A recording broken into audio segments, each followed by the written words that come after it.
Hello friends. तो आज हम आपके लिए एक वीडियो लेकर आए हैं जिसमें कि इंटरव्यू का रिव्यू है। आज का जो इंटरव्यू हुआ है और लोगों का कैसा रिएक्शंस था और किस तरह के इंटरव्यू आज हुए थे। तो जैसे कि मेरी बातचीत हुई है जो इंटरव्यू दिए हैं उनसे, तो उस अकॉर्डिंग मैं एक वीडियो लेकर आया हूँ आपके लिए और ये बहुत ही इम्पोर्टेंट हो सकता है आपके लिए और इसे ज़रूर देखें क्योंकि आज के इंटरव्यू का रिव्यू आपके लिए कल के लिए बहुत ही महत्वपूर्ण होगा।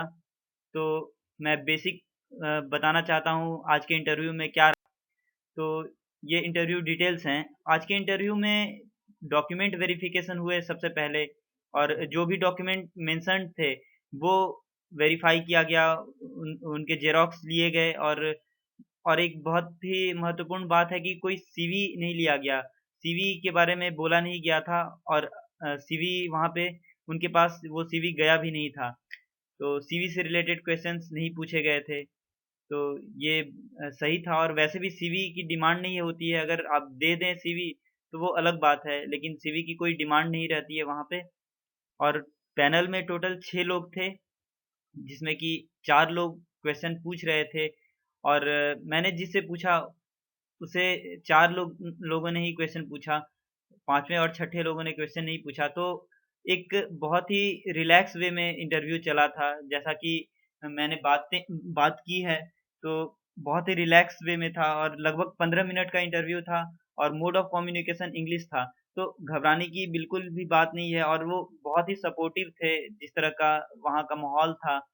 और ऐसा ज़रा-सा भी नहीं था कि वो थोड़े से आपको कन्फ्यूज़ करने का प्रयास कर रहे हैं। बहुत ही रिलैक्स वे में और सही तरीके से इंटरव्यू चल रहा था। 6 लोग थे पैनल में। तो कुछ इंटरव्यू के क्वेश्चन जो आज पूछे गए थे, पहला क्वेश्चन जो था वो इंट्रोडक्शन से रिलेटेड था। यानी कि आपको first of all about yourself, tell me about yourself और इंट्रोड्यूस योरसेल्फ। तो इस तरह से क्वेश्चन बहुत पूछे गए। बहुतों से ये पूछा गया कि आप अपने बारे में बताएँ, इंट्रोड्यूस करें। तो इस बारे में आपको बताना चाहता हूँ कि इस चीज़ को बहुत अच्छे से प्रिपेयर करके जाइए। लास्ट ईयर इससे रिलेटेड क्वेश्चन बहुतों से नहीं पूछा गया था, लेकिन इस साल पूछे जा सकते हैं। जिस तरह से अभी तक का रिव्यू मिला है, तो आप इंट्रोडक्शन अच्छे से देख कर जाइए और एक फ्लुएंट इंट्रोडक्शन आप ज़रूर बनाकर जाइए ताकि आप जाते ही वहाँ उनसे अगर ये क्वेश्चन वो पूछे तो एक आपके माइंड में पहले से बना होना चाहिए। आप कितने अच्छे तरह से अपने आप को इंट्रोड्यूस कर रहे हैं क्योंकि ये बहुत ही इम्पोर्टेंट है। अगर आपसे इंट्रोडक्शन पूछ लिया गया तो आप अपने ढंग से पूरे इंटरव्यू को अपने ढंग से गाइड कर सकते हैं। आप अपने इंटरेस्ट के अकॉर्डिंग आप किस फ़ील्ड को अच्छे से जानते हैं, उस फ़ील्ड पे आप एम्फैसिस दीजिए, उस पे ज़ोर दीजिए, तो उस तरह आपका इंटरव्यू शिफ्ट हो जाएगा। तो अबाउट योरसेल्फ पूछा गया और स्किल्स एंड हॉबीज़ के बारे में पूछा गया। तो स्किल्स में जैसे कि आप कुछ लैंग्वेज जानते हैं, तो आप लैंग्वेज के बारे में बताइए। If you know more than one languages, then it will be advantages for you because क्योंकि ये जो पोस्ट है, ये मोस्टली आपको किसी भी जगह, किसी भी विलेज एरिया में आपको भेजा जा सकता है। तो अगर आप कीन लर्नर हैं, यानी कि आप नई-नई भाषा जानना पसंद करते हैं और आप में इच्छा है नई-नई भाषाओं को जानने की, तो ये आपके लिए ज़रूर एक प्लस पॉइंट होगा, एक बोनस रहेगा ये आपके लिए। और मैंने जिससे बात की, वो भी कई लैंग्वेज को जानता था, तो ये चीज़ वो जो इंटरव्यूअर थे, उनके लिए बहुत ही सही था। वो इस चीज़ को लाइक किए। और तो आप अपने स्किल्स में कुछ ऐसे चीज़ को ज़रूर डालिए जो कि आपके लिए बहुत ही इम्पोर्टेंट हो। हॉबीज़ जो हैं आपके, और ये बात ज़रूर ध्यान दीजिएगा क्योंकि अगर आप हॉबीज़ अपने बताते हैं तो उससे रिलेटेड क्वेश्चन वो ज़रूर ही पूछेंगे और उससे रिलेटेड क्वेश्चन पूछे भी गए थे उससे और उसने अच्छे से जवाब दिया था। फिर भी ये सारी प्रोसीजर में बहुत ही रिलैक्स वे में चल रहा था, कहीं आप पर कोई भी दबाव नहीं था। तो ये चीज़ ध्यान दीजिएगा और कभी पूरी तरह से रिलैक्स वे में बिल्कुल भी घबराना नहीं है, अपने इंट्रोडक्शन को अच्छे से प्रिपेयर कीजिए और बहुत ही अच्छे ढंग से जवाब दीजिए इंट्रोडक्शन क्योंकि ये बहुत ही इम्पोर्टेंट क्वेश्चन है और इस क्वेश्चन को अच्छे से प्रिपेयर कर लीजिएगा। और जहाँ तक कि मैंने बैंकिंग क्वेश्चंस के बारे में डिस्कशन किया, तो बैंकिंग क्वेश्चंस बहुत ही कम पूछे गए थे आज। आज मैंने जहाँ तक मेरी रिव्यू है, तो बहुत ही कम बैंकिंग क्वेश्चन पूछे गए थे। कुछ क्वेश्चन जैसे कि बहुत ही सिंपल, जैसे नाबार्ड के बारे में पूछा गया, नाबार्ड का फुल फॉर्म बताओ, नाबार्ड कब इस्टैब्लिश हुआ और नाबार्ड के फंक्शंस क्या हैं। फिर आरबीआई के बारे में पूछा गया, जैसे आरबीआई के क्या फंक्शंस हैं, आरबीआई एक्ट के बारे में। तो आरबीआई, नाबार्ड जो भी सेंट्रल इंस्टीट्यूट्स हैं, जो भी और कुछ ये तो बहुत सिंपल क्वेश्चंस पूछे गए थे। ये किसी एक इंटरव्यूई का हो सकता है, लेकिन बाकी से और भी तरह-तरह के क्वेश्चन पूछे गए होंगे। लेकिन ओवरऑल अगर निष्कर्ष निकाला जाए तो बैंकिंग क्वेश्चंस बहुत ही कम थे। तो इससे ये बात साफ स्पष्ट होता है कि वो आपकी ओवरऑल एबिलिटी को जाँच रहे हैं।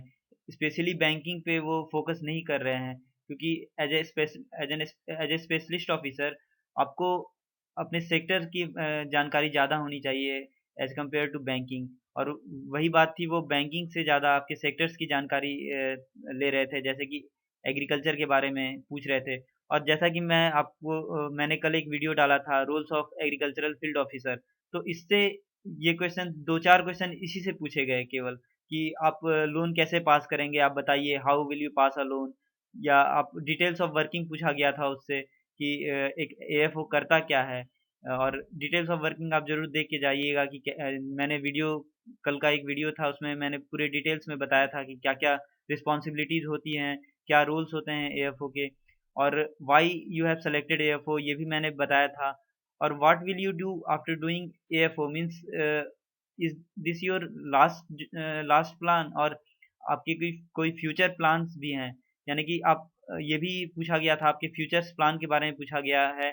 और आप एएफओ बनने के बाद कीजिएगा क्या, मतलब कि आप इसी सेक्टर में रहना चाहते हैं, या आप किस तरह से अपने रोल्स को पूरा करेंगे।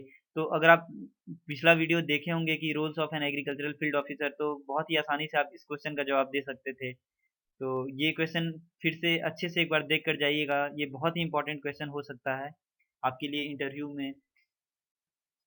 कुछ क्वेश्चंस पूछे गए थे about the place you live, आप जिस प्लेस से हैं, तो उससे भी क्वेश्चन पूछे गए थे। ये एक ब्रीफ रिव्यू है, जो मैंने बातचीत जहाँ तक की और जो भी मुझे क्वेश्चंस मिले उस पे। तो about the place you live, जैसे कि आप किस जगह से बिलॉन्ग करते हैं, जैसे अगर आप वेस्ट बंगाल से हैं, तो उसके बारे में मेजर क्रॉप के बारे में उससे पूछा गया था कि वहाँ का मेजर क्रॉप क्या है। इवन आपसे नॉट एज ए स्टेट आपको नहीं पूछा जाएगा, आपको आपकी लोकेलिटी का भी पूछा जा सकता है कि आपकी लोकेलिटी, सपोज आप यूपी से हैं, तो यूपी में आप बिजनौर ज़िले से हैं, तो बिजनौर में कौन-सा मेजर क्रॉप होता है, ऐसा भी पूछा जा सकता है। फिर एग्रीकल्चरल फैसिलिटीज़ जैसे कि कोल्ड स्टोरेज, तो आपसे ये भी पूछा जा सकता है कि आपके पास आस-पास कोई कोल्ड स्टोरेज है? अगर है तो उसके बारे में बताइए कौन-सा कोल्ड स्टोरेज है? और क्यों वहाँ कौन-सा कौन से क्रॉप को वहाँ रखते हैं, या कौन से फूड प्रोडक्ट्स को रखा जाता है? ये सब क्वेश्चन पूछे गए थे, और इस तरह से आप प्रिपेयर कीजिए अपने। तो और प्लांटेशन क्रॉप के बारे में एक पूछा गया था, कौन से। तो मैं ये भी कहना चाहूँगा आपको कि जो-जो डिफरेंट टाइप्स ऑफ क्रॉप्स हैं आपके एरिया में, वो ज़रूर देख कर जाएँ। जो भी प्लांटेशन क्रॉप्स हैं, जो भी ट्यूबर क्रॉप्स हैं, तो टाइप्स ऑफ क्रॉप्स भी एक बार देख कर जाइए कि कौन-कौन से टाइप्स ऑफ क्रॉप्स हैं आपके एरिया में जो लगाए जाते हैं, और मेजर क्रॉप कौन हैं आपके एरिया के। और जो भी एग्रीकल्चरल रिलेटेड फैसिलिटीज़ हैं आपके एरिया के, जैसे कि आपके एरिया में कोई अगर लीड बैंक हो, कोई आपके एरिया में कुछ कोई कोई भी फैसिलिटी जो एग्रीकल्चर से रिलेट करती हो, जैसे कि कोल्ड स्टोरेज फैसिलिटी हो गई, जैसे कोई कंपनी हो गई, एग्रीकल्चरल बेस्ड कंपनी हो गई, कोई फूड प्रोसेसिंग की कंपनी हो गई। तो इन सारी डिटेल्स को आप ज़रूर देख लीजिए। आपके पास आज रात का भी समय है, अगर आपका इंटरव्यू कल है, अगर आपका इंटरव्यू परसों है, तो आपके पास 2 दिन का समय है, आप ज़रूर ये सब सारी चीज़ों को देख कर जाइए। ये बहुत ही इम्पोर्टेंट होंगे आपके लिए, और श्योर है कि इस तरह के क्वेश्चन ज़रूर पूछे जाएँगे आपसे। हालाँकि ये एक पैनल का क्वेश्चन है, लेकिन इस तरह के क्वेश्चन ज़रूर पूछे जाएँगे। इससे एक आइडिया ज़रूर हो जाता है कि आप किस सेक्टर में स्पेशली ध्यान दीजिए। और जस्ट एक रिव्यू लेने के लिए इन सारी चीज़ों को आपको ज़्यादा से ज़्यादा 2 घंटे का समय लगेगा। तो ये 2 घंटे तो आप एटलीस्ट दे ही सकते हैं अपने समय में से। और ये जैसे मैंने पहले भी बताया है कि टोटल लोग 6 थे, उसमें से 2 लोग उसके इंटरव्यू में चुप थे, बाकी 4 लोग इंटरव्यू ले रहे थे। तो ये ज़रूरी नहीं होगा आपके लिए कि जितने लोग हैं पैनल में वो सारे आपसे क्वेश्चन पूछें। वो बारी-बारी से पूछते हैं, और जस्ट वो देखना चाहते हैं। कुछ लोग आपको ऑब्ज़र्व कर रहे होंगे, कुछ लोग आपके ड्रेसिंग सेंस को देख रहे होंगे, और कुछ लोग आपके हाव-भाव को भी ऑब्ज़र्व कर रहे होंगे। तो ये श्योर नहीं है कि जितने लोग हैं, वो सारे आपसे क्वेश्चन पूछेंगे। और जैसे कि मैंने पहले भी डिस्कस किया, फ्यूचर प्लान्स के बारे में पूछा था। जैसे कि कोई अच्छे कॉलेज, अच्छे इंस्टीट्यूट में पढ़ रहा है, सपोज़ कोई एमटेक कर रहा है या कोई एमएससी कर रहे हैं, तो उनसे ज़रूर पूछा जा सकता है कि आपका फ्यूचर प्लान क्या है? क्या आप आगे 1-2 साल बाद ये जॉब छोड़ने की कोशिश करेंगे या आप क्यों इस जॉब में जा रहे हैं? जब आप अच्छे से पीएचडी कर रहे हैं या एमएससी कर रहे हैं, तो आपकी कितनी प्रोबेबिलिटी है इस जॉब को पकड़ने की, इस जॉब में रहने की? तो इस चीज़ का आप जवाब ज़रूर ढूँढ के जाइए कि आप क्यों इस जॉब में ही सेटल होना चाहते हैं? आपने अ, ऐसा भी आप कह सकते हैं कि आप 2-3 साल से इस चीज़ की तैयारी कर रहे थे, लेकिन उस तरह से आप नहीं कर पा रहे थे या कुछ अपॉर्च्युनिटीज़ आपकी ऐसी नहीं थी, जिस कारण आप अच्छा नहीं कर पाए लास्ट 1-2 साल में, लेकिन आप लगे रहे हैं इसी सेक्टर में। तो इस आपका जेन्युइन इंटरेस्ट इसी सेक्टर में है, तो ये फ्यूचर प्लान आप बता सकते हैं कि आपको इसी सेक्टर में वर्क करना है। और ये भी पूछा गया था आपने एएफओ ही क्यों सेलेक्ट किया? बाकी जॉब के लिए क्यों नहीं सोच रहे हैं जब आप इतनी अच्छी डिग्री कर रहे हैं, आपने ग्रेजुएशन किया है, आपने मास्टर्स किया है, फिर एएफओ ही क्यों जाना चाहते हैं? तो इस तरह की क्वेश्चन को आप अच्छे से टैकल कीजिए। तो ये एक जस्ट ब्रीफ रिव्यू था जो मैं आपको बताना चाहता हूँ आज के एक्सपीरियंस के अकॉर्डिंग। तो ये सारे क्वेश्चंस एक बंदे से पूछे गए और भी कुछ बंदे से मेरी बात हुई तो इसी तरह से रिलेटेड कुछ क्वेश्चंस थे जो पूछे गए। लेकिन ये ओवरऑल क्वेश्चंस था, इससे ज़्यादा कम पूछे गए होंगे लेकिन इसी से रिलेटेड क्वेश्चंस थे। तो अगर आप इतने क्वेश्चंस को भी फॉलो कीजिए, तो कुछ क्वेश्चन तो आप ज़रूर अच्छे से जवाब दे सकते हैं। और बेसिकली मैं पॉइंट आउट करना चाहूँगा कि आप इंटरव्यू पे अपने इंट्रोडक्शन पे ज़रूर फ़ोकस्ड रहिए और इंट्रोडक्शन से रिलेटेड हर एक चीज़ को जानिए, अपने लोकल एरिया के हर एक चीज़ को जानिए और क्यों एएफओ करना चाहते हैं, किस लिए और रिस्पॉन्सिबिलिटीज़, रोल ये सारी चीज़ों को आप अच्छे से जानिए। इनसे रिलेटेड क्वेश्चन श्योर होंगे, तो मैं फिर से आपको बोलना चाहूँगा बेस्ट ऑफ लक आपके नेक्स्ट डे अगर इंटरव्यू है उसके लिए, नेक्स्ट डे अगर है उसके लिए भी बेस्ट ऑफ लक। तो बेस्ट ऑफ लक आपको इंटरव्यू के लिए और इसी तरह से लाइक सब्सक्राइब करते रहिए हमारे इस चैनल को और आपका रिस्पांस मिलना चाहिए हमें और हम कोशिश करेंगे आपके हर एक रिस्पांस का जवाब देने का। तो थैंक यू वेरी मच।